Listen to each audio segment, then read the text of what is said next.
Hello everyone, this is me Riya.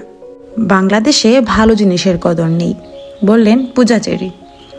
এবার ঈদে মুক্তি পেয়েছে 11টি সিনেমা। তালিকায় রয়েছে পূজা চেরি ও আদর আজাদ অভিনীত লিপস্টিক। তবে সিনেমাটির কপালে তেমন সমাদর জুটেনি। নিজের সিনেমা নিয়ে হতাশ পূজা। এর পেছনে নোংরা রাজনীতি দায়ী বলে মনে করছেন অভিনেত্রী। বাংলাদেশে ভালো জিনিসের কদর নেই বলেও মন্তব্য করেছেন তিনি। সংবাদ মাধ্যমকে দেয়া সাক্ষাৎকারে পূজা বলেন, আমরা নিজেরাই নিজেদের সিনেমার ক্ষতি করছি। এভাবে ভালো সিনেমার পথ রুদ্ধ হলে কিভাবে আমাদের সিনেমা ঘুরে দাঁড়াবে? সিনেমায় নোংরা রাজনীতি ঢুকে গেছে।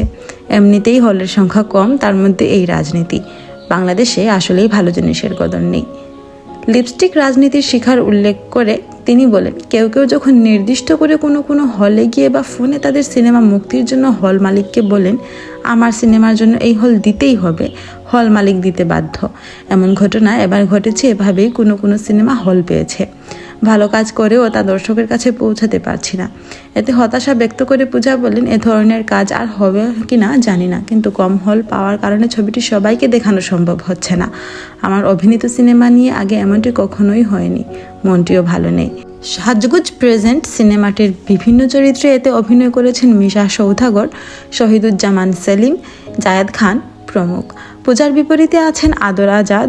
ছবিটি পরিচালনা করেছেন Kamruzzaman Ruman. Thanks for watching. Please subscribe to my channel and follow for more.